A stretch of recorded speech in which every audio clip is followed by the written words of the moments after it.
I was changing the bulb on the porch light, the one that's been flickering for months because no one else around here bothers to notice the small things, when she stepped out like it was just another Tuesday evening. Rachel stood there, arms crossed, that fake serenity she puts on when she's about to say something she's already rehearsed. "I'm in love with someone else," she said, just like that, like she was commenting on the weather. "It's been going on for a while." I didn't drop the bulb, didn't curse, didn't ask who. I screwed it in, flicked the switch to check the glow, then looked at her and said the first thing that came to mind. "Perfect." That one word knocked the breath out of her like I'd slapped her. "What?" She blinked. I wiped my hands on the rag I keep in my back pocket for greasy tools and walked past her into the house. "You're not angry?" she called after me. I paused at the hallway. "No, just give me some space." Then I went into the guest room and shut the door behind me. No yelling, no begging, no questions. Just a lock clicking softly into place, something she didn't expect. And, honestly, neither did I. Here's the thing. When you've been married for 20 years, you learn to hear the subtext. And when a woman like Rachel says she's in love, she's not confessing. She's justifying. She already made her choice long before she told me. That conversation wasn't about honesty. It was about testing my reaction. She expected to see me unravel, collapse like some sad, bald idiot with a drawer full of anniversary cards and fading family photos. But I didn't, because deep down, I'd been waiting for this moment, not hoping, not scheming, just quietly preparing, the way a man learns to do when years of small humiliations pile up like dirty laundry no one ever washes. And before we go any further, yeah, this story's going to go places.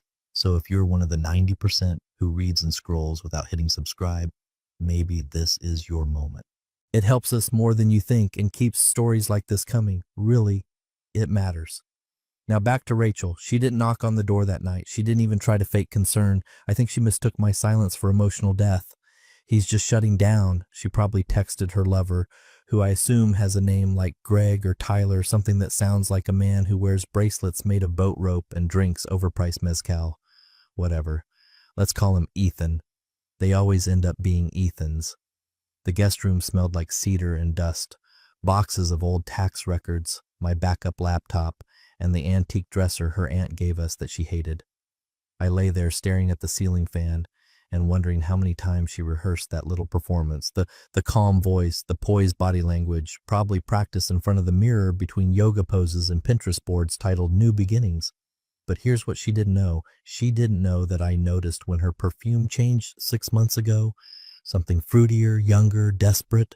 She didn't know I saw the second wine glass in the dishwasher every other Friday when she said she was just watching Netflix.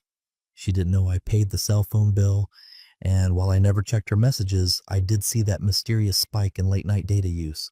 But none of that mattered now. What mattered was the shift. The moment her declaration left her lips, the playing field changed. I was no longer the oblivious husband. I was the man she underestimated. Again, she thought she was in control, that I would either crumble or cling, that I would rage or grovel, but instead, I reached for something far more dangerous: acceptance. Because acceptance doesn't mean defeat, it means clarity. And clarity is where plans begin. By morning, I made my coffee like always, black, strong, the way Rachel hates. I didn't say a word when she breezed into the kitchen wearing leggings and fake cheer. "You okay?"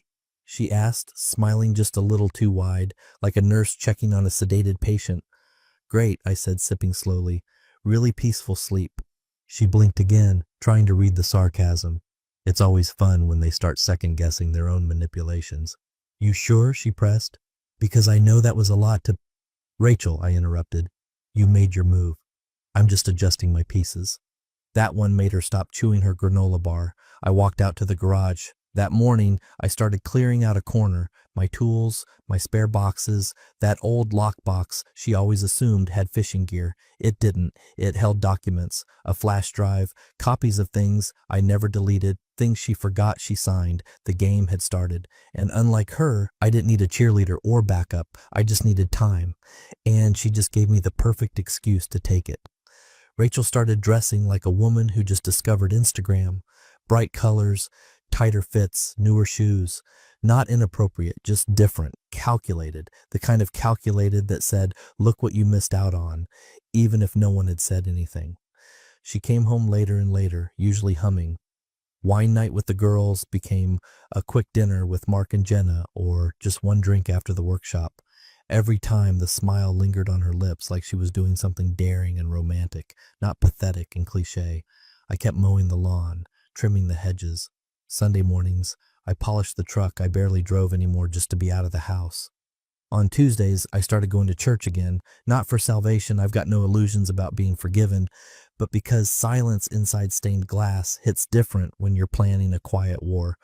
My brother Alan noticed the difference first. We had lunch at some backwater diner just off Route 18, cheap coffee, paper menus, the works. He looked me over and said, "You look calm, suspiciously calm." "Just cleaning house," I told him. He laughed.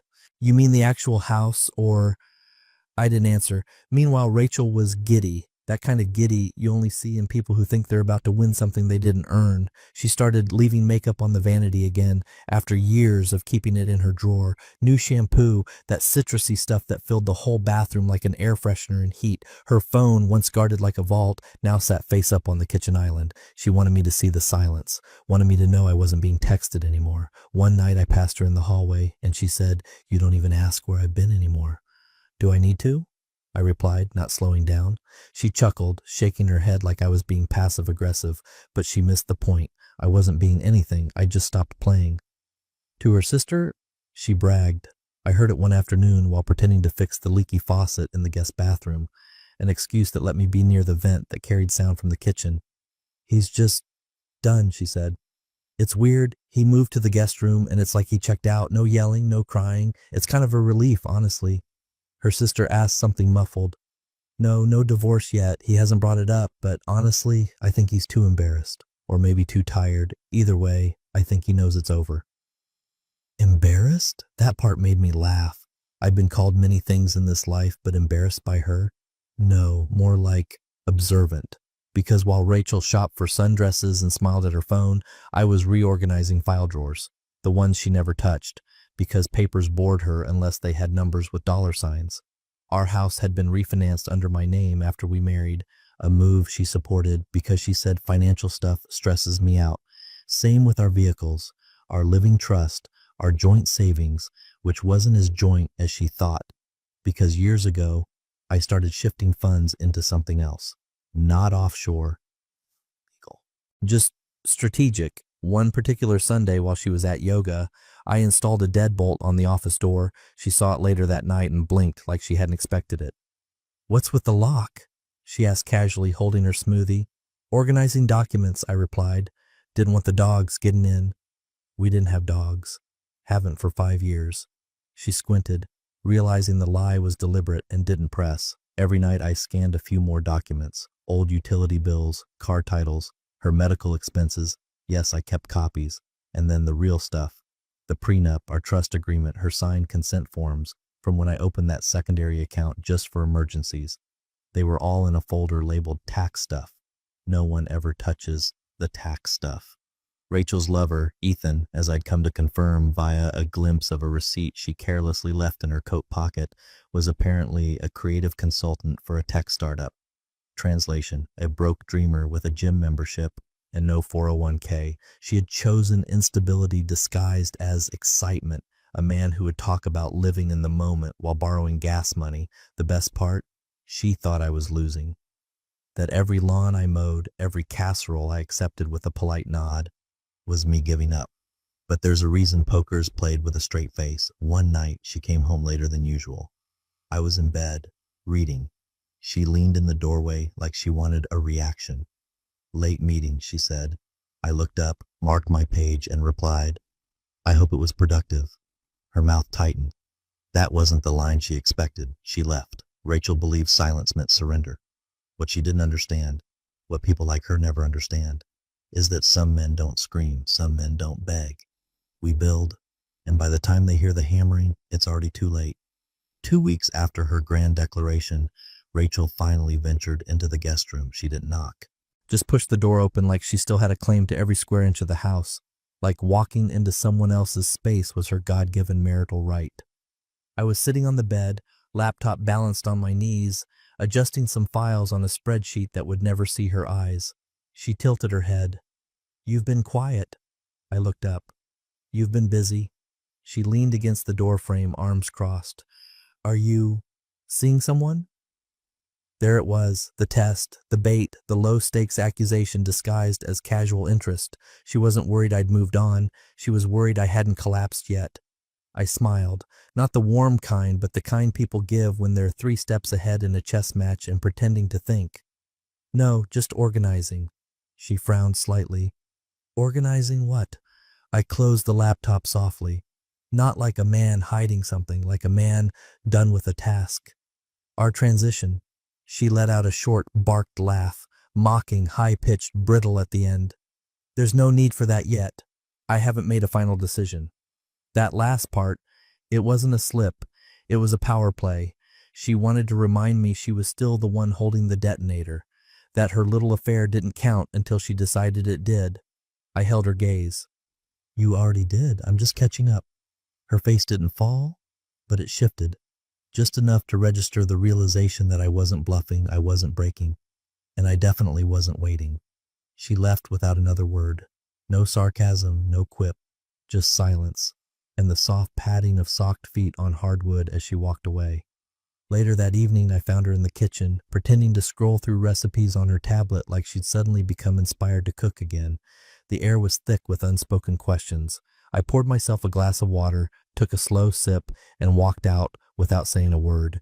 She followed me with her eyes, and when I turned the corner, I heard her move toward the den. 5 seconds later, a pause. The laptop was gone.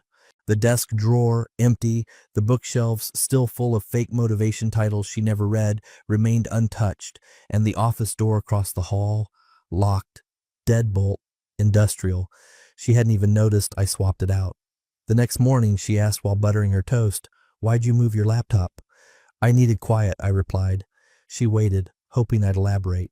I didn't.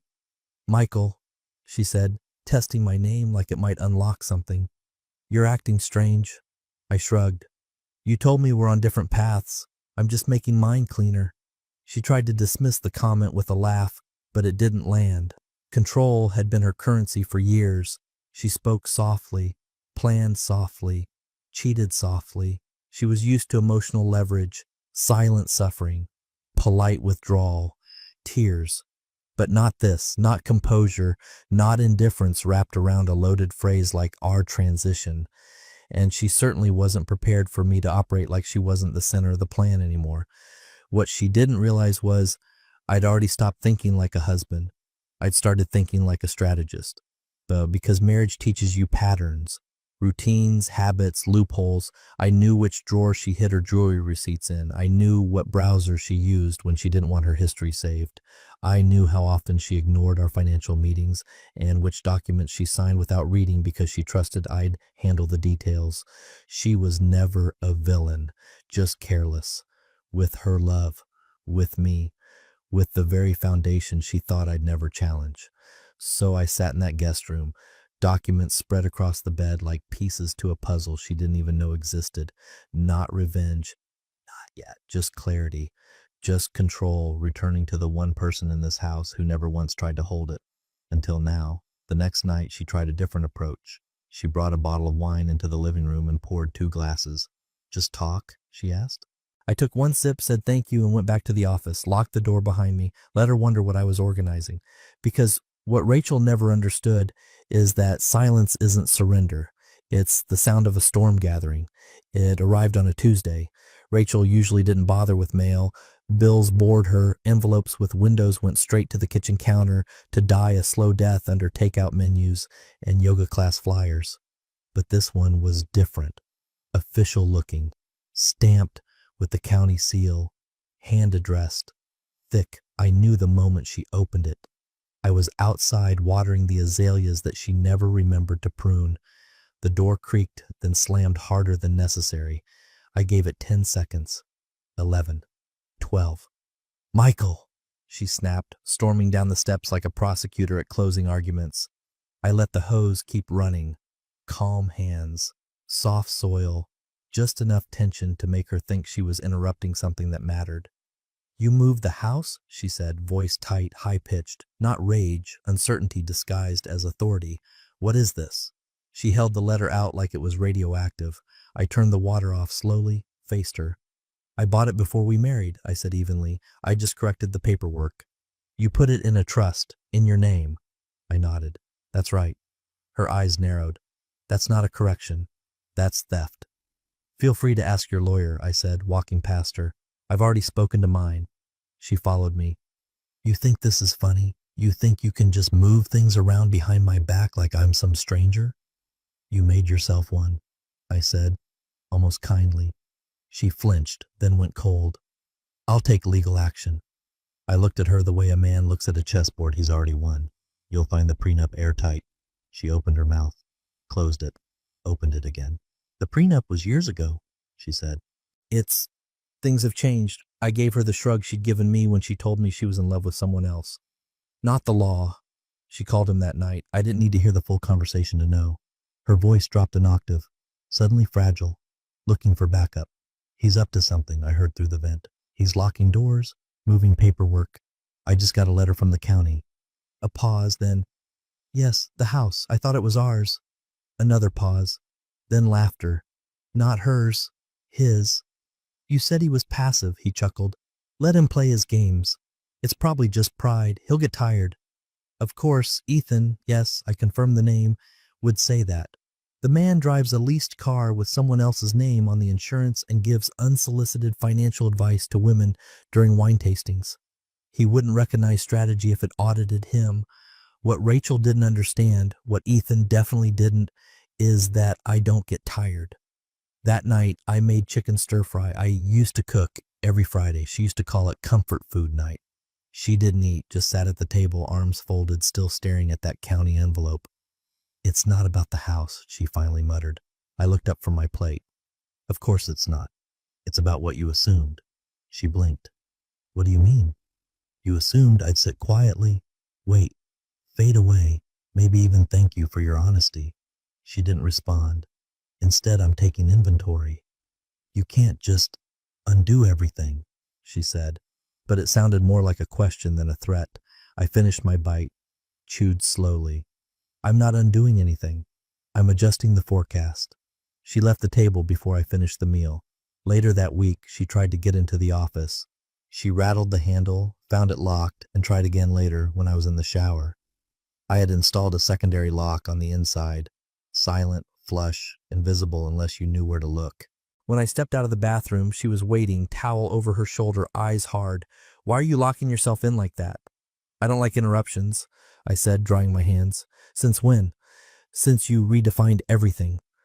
She didn't like that. She turned, muttering something about control freaks, and slammed the bedroom door behind her. But here's the truth she was beginning to feel in her bones. Control is only threatening when it slips out of your hand and lands in someone else's. She had grown used to quiet dominance, emotional veto power, the moral high ground of dissatisfaction. Now she stood on sand, because I wasn't taking revenge. I was building my perimeter. She didn't know how wide it reached yet, and that's what scared her. The phone rang at 8:04 a.m. on a Sunday. I was in the garage oiling the hinges on the side door, not because they needed it, but because I liked the rhythm. Rachel picked up in the kitchen, not even bothering to disguise the irritation in her voice when she said, "Hello?" Then came the shouting. Not hers, her sister's. I heard it through the wall. Why did Michael pull funding from Dad's care account? Silence, more shouting. He missed his physical therapy twice this week because the facility says the payments stopped. Are you out of your mind? I heard Rachel scramble. Cabinets opening. Drawer yanked, papers rustling. She was looking for something. Proof maybe, or just a moment to catch up with a reality she hadn't realized had shifted under her feet. Then footsteps. Fast. Angry. She threw open the garage door like she was trying to knock it off the hinges. You pulled out of my father's account? She demanded. I didn't look up from the hinge. He's your family, I said calmly. You've been paying that bill for years. I did, until 2 weeks ago. Why now? I stood, wiped my hands on the old shop rag I kept tucked into my back pocket, and met her eyes for the first time that morning. Because I won't subsidize a family that laughs behind my back. Her face twisted. What are you talking about? I heard your sister, I said. At the barbecue last fall, Michael doesn't even know she's already moved on. He still thinks mowing the lawn makes him a man. Ring a bell? She froze. I was holding your mother's potato salad when she said it, I added. She laughed. You laughed. That was just joking. I held up a hand. Don't, just don't. For the first time, Rachel didn't have a retort ready. No sigh, no sarcasm. Just quiet. Later that day, she tried damage control.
Texted her sister, called her aunt, reached out to her cousin who only visits when he needs a place to crash during college football season.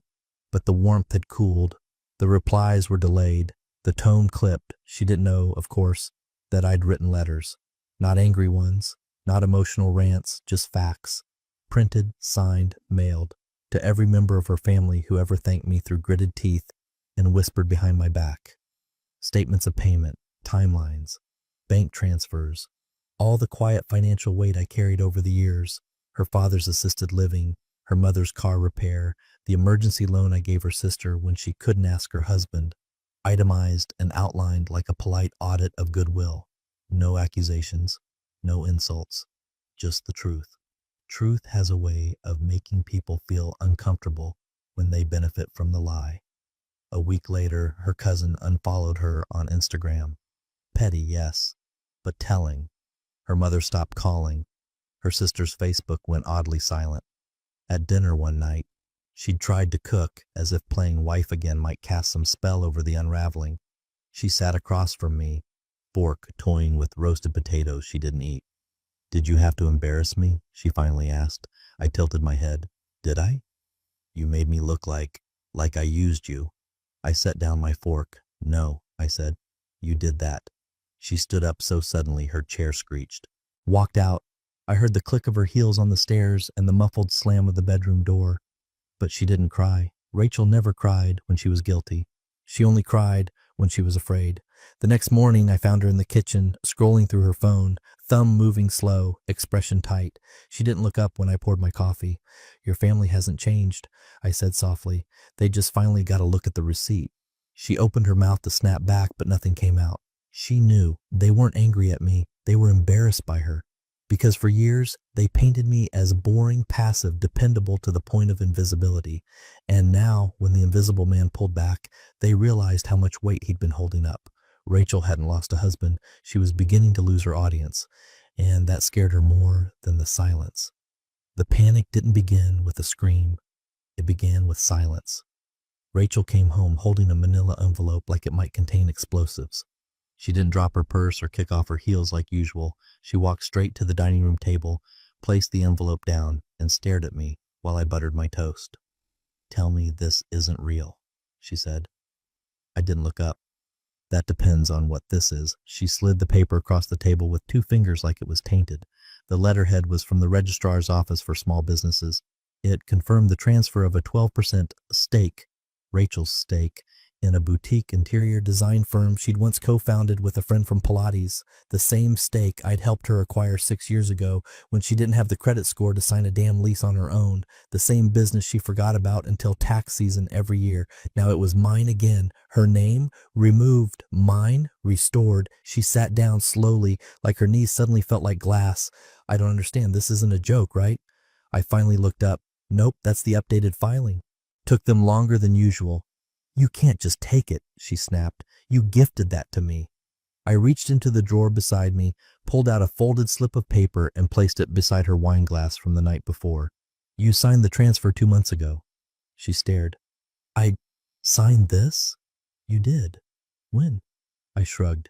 You were sitting on the couch, scrolling. I said I needed you to sign a few forms for the quarterly reports. You didn't ask questions. Just tapped your initials and said something about Thai food taking too long. Her face paled. You tricked me. No, I said, standing up, voice sharper now than it had been in weeks. You betrayed me. She froze. I walked to the sink, rinsed my plate, and set it down. I followed through, that's all. Her voice cracked. That was my stake. My name's on the website. Not anymore, I said without turning. She went quiet again. Not the stunned kind, no, this was calculation. I could feel her shifting, mentally counting the marbles she still thought she had in her corner. This is illegal, she finally said, clinging to a thread of certainty. Then sue me, I offered, drying my hands. Her breath hitched. You don't think I will? I hope you do, I said. And this time, I turned to face her, because here's the part she forgot. I helped build that business from the ground up. Her friend brought the ideas. Rachel brought the Pinterest boards. I brought the licensing, the capital, the permits, the insurance. I was the one who sat in the fluorescent office at 9 p.m. explaining to the IRS why a design studio was filing taxes like a restaurant because Rachel thought codes were just suggestions. She used to call me the silent partner. She didn't realize I took that literally. She left the table and went to the den where she used to keep the old paper copies of the business forms. I'd cleaned them out last week, just in case. She stormed back in, breath shallow. You can't just erase me from everything. Not everything, I said, sitting back down. Just the things you took for granted. She started pacing now. Her words began to unravel. You're doing this to punish me. This isn't transition. This is revenge. I tilted my head. If I wanted revenge, Rachel, you'd already be renting a one-bedroom next to your creative consultant and wondering why your credit score suddenly dropped 70 points. Her lips parted like she was going to defend him, but then she closed them. Probably the first smart move she made all week. She sat down again, more slowly this time, but the confidence was gone. That superior tilt of the chin, the subtle smirk she wore when she thought she still had the upper hand, it was evaporating. She was finally seeing it, the picture I'd been painting in slow, steady brushstrokes while she played her affair like a love song only she could hear. Rachel always thought paperwork was my crutch, that spreadsheets and folders and account numbers were my way of clinging to control because I lacked passion. But paperwork doesn't lie. Signatures don't flirt with other men. Documents don't go cold in bed. Paperwork just waits, and then it speaks. Now every comfort she'd used to cushion her guilt, the money, the business, the passive husband, was slipping away, and not because I slammed doors or raised my voice, because I filed, because I notarized, because I remembered every favor, every line crossed, every date. Rachel walked out of the room that night without speaking. No plate clattered, no threats followed. Just the quiet sound of a woman realizing she's not in control anymore, not even close. And that's when panic sets in, not when the fight starts, but when the person you underestimated stops pretending they're losing. The envelope arrived mid-morning on a Thursday, white, crisp, bearing the letterhead of a local law firm she vaguely recognized but never had reason to care about. It wasn't bulky, didn't scream drama, it looked almost boring, polite even. I was in the backyard, sanding the old bench swing she once claimed she loved, but hadn't sat on in years. I saw her through the kitchen window, watching her fingers tear at the seal, her eyes scanning faster and faster, lips moving silently as if her brain couldn't keep up with the legal language, calmly dismantling her sense of control. She didn't say a word to me. 2 hours later, tires screeched down the driveway. Not a goodbye, not a slammed door, just the echo of a woman who had officially lost the thread. She showed up at the law office unannounced, still in her yoga pants and hoodie, sunglasses shoved into her hair like a crown of misplaced certainty. The receptionist smiled with that rehearsed calm that lawyers' offices breed in the face of fraying people. "I need to speak to Robert Hartwell," she said. "Now." She waited 20 minutes in a fake leather chair across from a ficus plant and a bowl of Werther's Originals. By the time she got called in, she'd worked herself into a pace, lip bitten, phone untouched for once, hands twitching. Mr. Hartwell, 60, patient, the kind of man who'd been paid to watch people unravel, offered her seat and a glass of water. She declined both. "Is this about the separation?" she asked, slapping the letter onto his desk. He didn't flinch, just folded his hands and nodded. "Yes. I didn't agree to this. None of this. These asset changes, the trust restructuring, that house, my company's stake." He raised a hand gently. "Mrs. Whitmore, this isn't new. Your husband has been working with us for over a year." She blinked. "A year?" "Yes," he said, with the tone you'd use to explain gravity to a child. "None of these adjustments were sudden. They were strategic, planned, documented." She gaped. "But I didn't sign divorce papers." He gave her a small, tight smile. "This isn't a divorce proceeding. This is financial restructuring, all within his rights. All pre-approved by documents you signed, most of them before you announced your intention to pursue an independent path." Rachel felt the floor tilt beneath her. "I never announced." "You did," he said, still calm. "Not in court, but to your husband. That's all that mattered." He reached into a drawer, produced a file, and opened it like he was reading off a lunch order. "House, purchased, pre-marriage, returned to sole ownership through trust protection. Business stake, legally transferred with notarized consent. Vehicle titles, split according to contribution. Emergency savings, moved into an irrevocable trust 6 months ago with your written approval." She stood, swaying. "This is some kind of trick. He manipulated me." Mr. Hartwell looked up, unblinking. "Mrs. Whitmore, respectfully, he anticipated you." She didn't remember leaving the office, couldn't recall walking to the car or pulling out into traffic. She sat in the parking lot with the AC on full blast, the leather seats burning her thighs, her palms damp, gripping the steering wheel like it might keep her tethered to the life she once understood.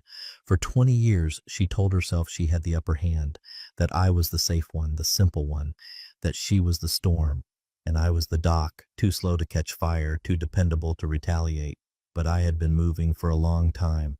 Just quietly. She helped me. That was the part that made her nauseous. She initialed the accounts I suggested. She agreed to restructure the business.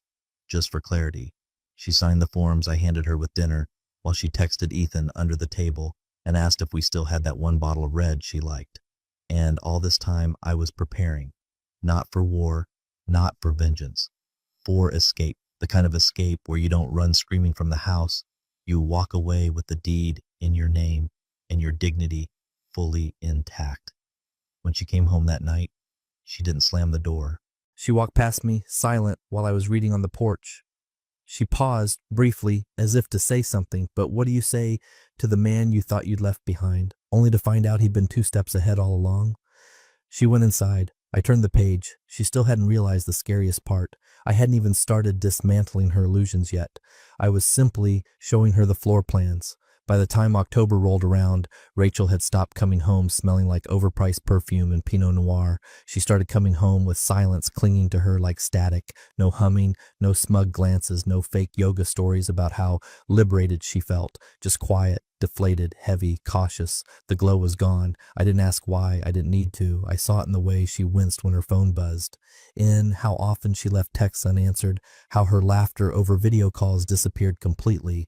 I saw it when she stood outside on the patio one night, talking in low, tight tones to someone who clearly wasn't saying what she wanted to hear. Ethan, our imaginary Casanova, wasn't quite living up to the brochure. I'd done my research. He'd been out of full-time work since April, drifting from consulting gig to consulting gig, often funded by whoever he was currently creatively connecting with. Rachel wasn't the first. just the latest. He didn't have roots. He had playlists. Apparently, once she lost the illusion of risk-free rebellion and started asking about next steps, the shine wore off. One night, she left the house and returned 45 minutes later. Not enough time for dinner, barely enough for an argument. She walked into the kitchen like a child after detention, looking for comfort but unwilling to admit she'd earned the punishment. I was at the table going over estate documents. Nothing dramatic, just updates, adjustments, life changes. She stood there for a long moment before finally saying, "Maybe we should talk." I didn't look up. "We talked." She stepped closer. "You never told me how you felt about... You didn't listen." Her lips parted, then closed again. She looked around the kitchen like she didn't recognize it anymore. The same counters she once leaned against while sipping wine and lying. The same table where we used to plan holidays she now spent texting him under the table. She sat down, slow, deliberate. "I made mistakes," she said softly. "I'm aware. I thought..." She trailed off. "I thought there'd be more time." There was. Silence. She tried again, voice barely above a whisper. "Did you ever love me?" That question didn't sting. It didn't make me wince or look away. It didn't unearth something buried. It just clarified. I looked at her then. Really looked. And I remembered the woman who used to dance barefoot in the living room when the weather turned warm, who made pancakes in her robe and sang badly to Fleetwood Mac while we painted the hallway together. I remembered the one who once drove 2 hours just to surprise me with lunch during a miserable work trip, the woman who whispered, "I believe in you," when I started my own business. That woman? "I loved who you were," I said, "before you needed more." She blinked. That line, simple, quiet, hit her harder than any shouted insult could have. Her shoulders folded inward. She looked down at her hands like they didn't belong to her. "I don't know what happened," she said. "I do," I replied. And I stood, left her at the table, because nothing else needed to be said. The next few days, she tried to re-engage in little ways, asked if I wanted coffee, mentioned the weather, left a bottle of my favorite bourbon on the counter like it might erase a year's worth of deceit. I accepted none of it. It wasn't cruelty, it was clarity. She had leapt into another man's arms because she thought mine weren't holding her tightly enough. But it turned out his were slippery, unreliable. His words weren't vows, they were distractions. Now she was drifting in a vacuum of her own making. The safety net had vanished, and the tightrope she walked on was fraying. And I was done offering safety. The difference between a lifeboat and a dock is simple. One waits. The other leaves when the storm is over. She had made her choice. I had made mine. The charity gala was an annual event Rachel never missed. Something about velvet gowns and cameras fed her need to still feel seen. A performance in heels, all posture and perfected laugh. For years, I stood beside her at these things like a piece of furniture in a rented tux, sipping overpriced wine while she floated from donor to donor, introducing me as Michael, my better half, or at least the quieter one. This year, she arrived alone. She hadn't planned to, I hadn't RSVP'd, and in her mind, I'd surely be too proud or too broken to show my face. After all, wasn't I the abandoned husband, the poor guy in the guest room, watching her move on in slow motion? She walked in, wearing a navy gown that clung to the version of herself she was still trying to project. Hair perfect, makeup immaculate, smile too tight to be real. She expected a few pity stares, maybe a whisper here or there. What she didn't expect, what stopped her in her tracks, was seeing me across the room. I was standing by the bar, talking with the mayor and 2 city board members. Real conversation, not small talk, not the obligatory pleasantries people toss to the socially invisible. I was laughing, genuinely, engaged, present, the kind of presence she hadn't noticed in years because she assumed I never left the background. She stayed at the edge of the room for a while, unsure whether to approach or disappear. Then came the first quiet cut. A woman she vaguely recognized, one of the gala sponsors, mid-50s, tastefully dressed, approached her with a warm smile. "Oh, Rachel, it's been a while. I didn't know you were still connected to Michael."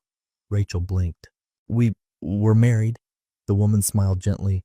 "Of course. I just meant he's really come into his own, hasn't he? So composed, dignified." Rachel nodded slowly, like swallowing something bitter without water. Later, she heard a pair of young council aides whispering by the hors d'oeuvres. Is that Michael Whitmore? Yeah, that's him. Didn't his wife? Yeah, but he handled it with such class. Rachel turned before they saw her. She caught a glimpse of me again, now chatting with the director of the local historical society, one of those conversations that carry weight in small cities, the kind that leads to quiet influence and open doors. I was shaking hands, making people laugh, not selling anything, just being. That was the part she never saw coming. She thought her absence would leave a void, that by walking away, the world would tilt in her direction and I'd spin off, untethered, forgotten. But instead, I filled the space she vacated, not with noise, not with attention seeking, not with a rebound relationship splattered across social media. I built something better. Reputation. There's a kind of power that doesn't make headlines, but settles in behind closed doors. Respect earned through restraint. When you don't scream, when you don't sling mud, when you just move forward with intention. That night I said hello to her. Briefly, politely, I even complimented her dress. She looked good, she always did when she tried. But her eyes gave her away. She wasn't glowing anymore. She was searching for anchors, for allies, for someone who remembered her the way she wanted to be remembered. And I was done being her mirror. The final sting came near the coat check. A retired judge, someone Rachel had tried to impress years ago, turned to me as we waited for our jackets. Michael, your speech earlier was thoughtful, precise. If you ever consider a run for office, let me know. I smiled, thanked him, and glanced over at Rachel. She was standing a few feet away, alone, pretending to read something on her phone that wasn't lighting up. Someone nearby asked just loud enough for her to hear, "Didn't they used to be married?" I answered without turning. "We had a good run." She left before dessert was served. Out in the parking lot, her heels echoed on the pavement like punctuation marks at the end of a sentence she hadn't written. She unlocked her car, slid into the driver's seat, and sat there for a long moment. Hands on the steering wheel, headlights off. No tears, just realization. She'd traded a quiet protector for a loud promise, and now that promise was nowhere to be seen, while the man she thought was fading had become unforgettable.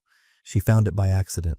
A month after the gala, while rearranging the bookshelf she used to call cluttered, Rachel pulled out The Places That Scare You, a book I'd given her back in our early days, back when she still admitted to being afraid of things. She always said she'd read it someday. She never did. This time the weight felt off, a thin bulge beneath the back cover. She opened it, and there it was, a plain white envelope unsealed with her name written in my handwriting. Inside, a folded letter and a check. The check came first. It was drawn from one of the accounts I'd moved long before she noticed. The amount, precisely half of her original savings, the same money she contributed when we combined our accounts 20 years ago. Adjusted for inflation, calculated to the dollar, no legal obligation, no court order, no request, just a return. She blinked. Once, twice, as if the numbers would change if she stared long enough. Then the letter. It was handwritten, not typed, not lawyered, just in blue ink, in the voice she once claimed she loved, because you always think before you speak. Rachel, I wanted to react. I wanted to scream. I wanted to throw plates, accuse you, chase you down every rabbit hole of your lies. But then I remembered who I used to be before you stopped seeing me, and I realized something. I didn't want revenge. I wanted peace. So I chose silence, I chose action, and I chose to disappear from the version of myself you needed to outgrow. Inside this envelope is half of what you brought into our life together, not because I owe it, but because you did contribute once. Before the detachment, before the justifications, before Ethan, I return it now, not as closure, but as confirmation. You're free now, just like you wanted, Michael. She didn't cry. Rachel had long since passed the point of drama. What settled over her instead was that dull, hollow stillness, the one that creeps in when the consequences are too complete to fix and too quiet to rage against. Because in the end, I hadn't destroyed her. I hadn't slandered her to friends. I hadn't frozen her out of accounts. I hadn't told her family the worst parts of her affair, the humiliating parts she'd never admit, the photos she left in the cloud folder she forgot was shared. No, I released her on my terms, And that is a different kind of loss, one you can't explain to friends over wine, one that doesn't get sympathy because she got what she wanted. She got her freedom, but not the audience, not the forgiveness she assumed would come when I got past the hurt, not the redemption arc, not the chase. She never realized how terrifying a calm goodbye can be until she read those words, sitting alone on the edge of a bed we hadn't shared in almost a year, holding a check that felt more like a certificate of exile. There were no more texts from Ethan, no more plans, no more stories to tell her sister about how I just shut down. Because now everyone knew I didn't shut down. I walked away. And I made sure the last thing she felt wasn't abandonment. It was release, the kind you never come back from.